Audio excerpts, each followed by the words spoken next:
Hello, everyone. Semi-retired Bob here. I talk about the carnivore diet, all things related to the carnivore diet, and miscellaneous odds and ends. As you can see today, I've rolled my chair out onto the trail in North Carolina. I'm not actually there. This is just a green screen test. I thought I'd give this thing a test before I started doing interviews. My first one is tomorrow. Um, And I think this one looks the best. I have a few other backgrounds I'm going to try out, but this is one of my photos that I took while I was out hiking the trails down there in North Carolina. And I thought it would make a nice little backdrop for our talk today. Today, we're going to talk about alcohol and the ketogenic / carnivore diet. But before we get started, let me say welcome to all the new people. I'm glad you're here. Thanks for stopping by. I am normally out walking around, but it's still early spring in Nebraska. It is not as cold as it was the last couple of days, but it is still very wet outside because it was raining earlier and it's supposed to rain again at any time. So I just didn't feel like getting out to walk in that mess.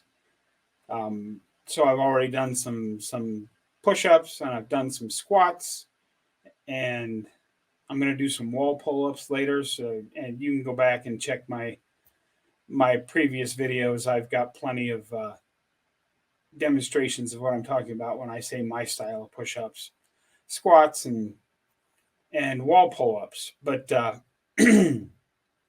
normally I am out walking around rather than just sitting here talking to you on the computer. I'd like to say hello to all the returning people as well. One thing I did discover, I noticed that these videos that I'm making with StreamYard have gone up quite a bit quicker, and I realized that they're 720 rather than 1080 or 4K. I am looking at upgrading that plan or doing something different for these sit-down videos, but seeing how late in the day it is already, I'm not going to make that change today. But anyway, let's just go ahead and jump right into this because I get asked a lot. What about alcohol, Bob? Can I have alcohol and still stay in ketosis? Can I have alcohol and stay on the carnivore diet and all that? Well, the short answer is no. I don't really talk about alcohol a lot because I was diagnosed with gout in 1983, and the one thing the doctors told me back then that is still true today, as far as I know, I don't know because I don't drink. But what that doctor said to me in 1983 is that you can either walk or you can drink. You can't do both. So you decide which is more important to you. And I haven't had a lot of drinks since I did go off the rails with alcohol on my 30th birthday, which was almost 30 years ago now.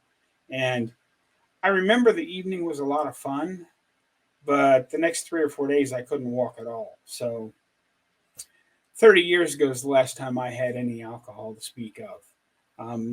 So I don't really have a lot of insight on alcohol and how it personally affects me because I don't do alcohol. But I did do some research.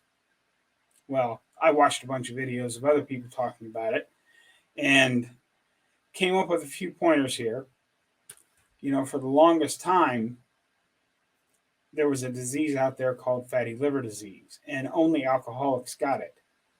Then in the late 80s, early 90s, people that did not have, that weren't drinking alcohol or said they weren't drinking alcohol started showing up at doctors' offices with fatty liver disease.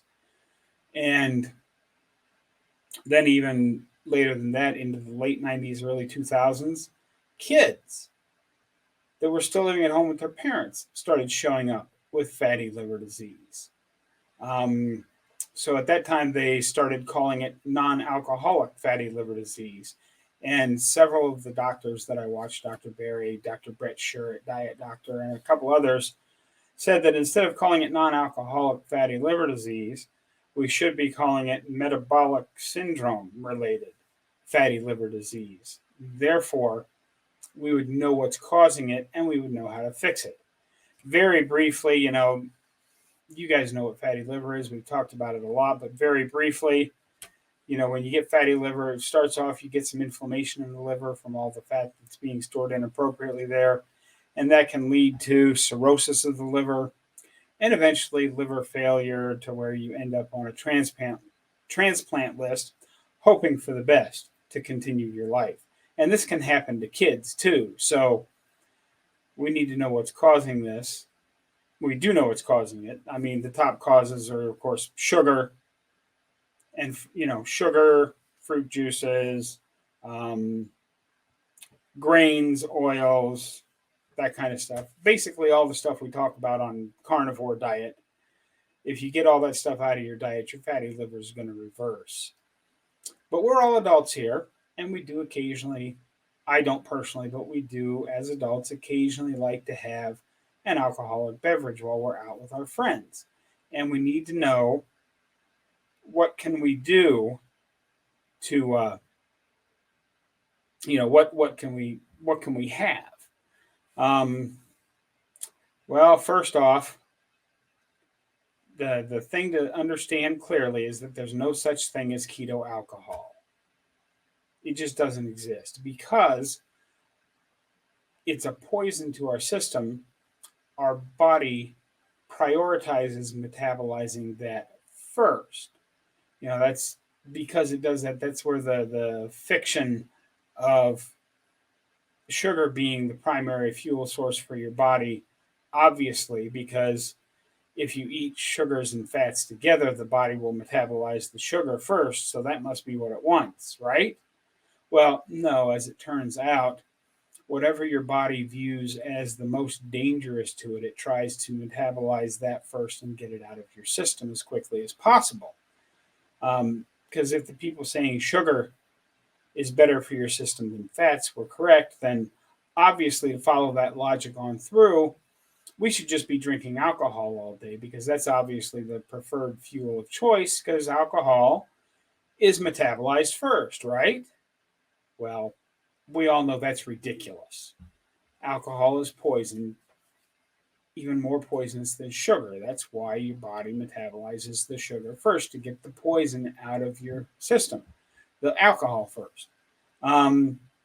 So the first thing on the list is, let's talk about beer.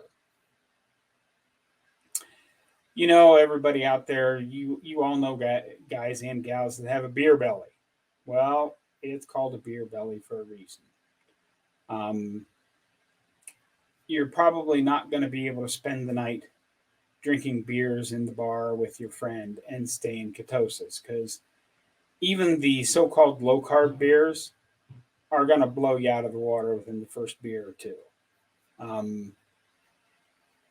So I wouldn't do beer. You can still do beer, but understand that the occasional beer is still going to knock you out of your plan, knock you out of ketosis. And depending on how long and how much you drink and how long it takes, it could be quite some time before you get back into ketosis and continue on your healing journey. So just be aware of that. And the next thing to talk about is wine. Now, we've all heard the fiction that, there was a rumor going around, not really a rumor, but a fiction going around back in, I think it was the late 90s, but it might have been the early 2000s, that, because of the antioxidant properties, a glass of red wine in the evening is very good for you. No, that was a propaganda piece put out by the wine industry, because at that time the wine sales were declining and they did spike right back up again. So it worked really, really well. But wine, as I understand it, an average wine has about 3 to 6 grams of carbohydrate per 5-ounce serving. So depending on what kind of wine you're drinking, you can probably have, if you're doing keto, which is 20 grams or less, if you have no other carbs that day, you can probably, depending on the type of wine, get away with 2 or 3 glasses of wine occasionally, because it's still alcohol, and alcohol is very bad for your system. I should probably back up here. And the reason alcohol is so bad is just like, fructose, and alcohol are metabolized the same way in the liver on the same receptors, which is why they both cause fatty liver disease. So you don't want to overdo it on alcohol, but I think for most adults that can moderate, then by all means go ahead and have the occasional drink, once or twice a month out with friends. It's not going to kill you, but make sure it's occasional and you're not, going on a big carbapalooza by drinking 20 beers or 10 glasses of wine. A little bit once in a while isn't going to hurt you, because a little bit of alcohol your body can deal with, especially if you've been doing this way of life for a while and you don't have fatty liver anymore, you've gotten rid of that like I have. Your liver is able to process some. So just be aware of the dangers of it. You don't want to throw go off the rails, and destroy your health and your liver by drinking alcohol every night. That's not what we're after here. We're after finding out, if we do go out with friends and want to enjoy an adult beverage, how do we do that best? And so I would say beer is out, wine is occasionally, and the best thing now, best, I should say, less bad of the three is liquor. Because there are many liquors that have zero carbs in them.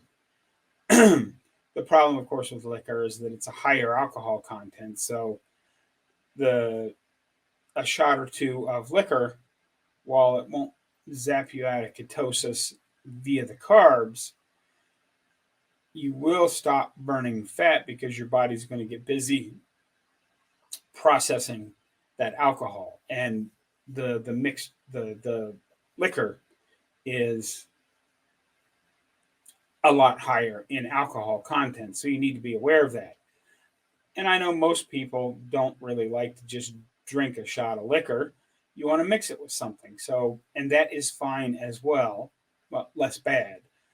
But make sure you're mixing it with, not gin and tonic, because tonic has tons of carbs in it. But, like a gin and soda or gin and water, or if you like the rum and cokes, go ahead and get Diet Coke, diet soda, mix it with some kind of diet soft drink, realizing that the sweetener in the diet soda may cause some people have problems with that, some people don't, and you don't want to add more chemical storm to your system on top of the alcohol. But if you have been having the occasional diet beverage and it doesn't cause you any problems, and you're going to go out and have the occasional drink, that's probably the best option for staying in ketosis. And again, this is occasionally, once in a while. You don't want to go, hog wild and go out and have, 5 or 6 shots of whiskey, because that's a lot of alcohol for your body to process. And the longer it takes for your liver to metabolize out the alcohol, the longer that you will be out of your fat burning mode. So just be aware. I don't think there's anything inherently wrong with having the occasional adult beverage. Just be very careful and know, just like we talked about in yesterday's video and many other videos before, I've never said don't do this or don't do that. I have said understand what each option is going to do for you. You want to know the pros and you want to know the cons so that you can make an informed decision. And you're an adult. Once you've made that decision for yourself, I think that's perfectly fine. I'm never going to berate you for making an informed choice, whether it be taking a drug or using alcohol, which is also a drug and a poison in the system, or, having a piece of cake. Whatever it is, as long as you understand the pros and cons of everything, I'm all for it because we're all adults here. We can do what we want. But anyway, that's what I've got for you today. I hope you enjoyed this quick little video. I hope you enjoyed the scene from North Carolina out on the trail. Don't forget to get out there, be 1% better today, tomorrow, every day. Have a great day, everyone. I will see you tomorrow.